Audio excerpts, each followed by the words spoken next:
ఇదే చంద్రబాబు నిరంకుశత్వానికి ప్రజలందరూ కూడా కాంగ్రెస్ పార్టీ జెండాను మొయ్యాలంటే భయపడిపోయేటటువంటి పరిస్థితుల్లో ప్రతి ఒక్క కార్యకర్తకి నేనున్నాను, ఎవరు కూడా భయపడవలసినటువంటి అవసరం లేదు అని చెప్పి ముందుకు వచ్చి ఆ రోజున పాదయాత్ర చేసి పాదయాత్రలో ప్రతి ఒక్క సామాజిక వర్గాన్ని కూడా కలుపుకుంటూ ప్రతి ఒక్కరిని కూడా ఆయనకి ధైర్యం చెప్తూ ముందుకు నడిచినటువంటి వ్యక్తి వైఎస్ రాజశేఖర రెడ్డి గారు. ఆయనే నా కుటుంబానికి దైవం అని చెప్పేసి తెలియజేసుకున్నాను. ఇవాళ ఒకే ఒక్క విషయం, బాబు షూరిటీ మోసం గ్యారంటీ.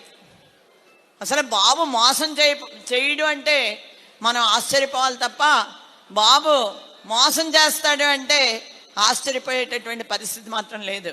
ఎందుకంటే మొదటి నుంచి బాబు గారిది మోసమే. పిల్లనిచ్చినటువంటి మామగారిని మోసం చేశాడు, ఆ తర్వాత జనాల్ని మోసం చేశాడు.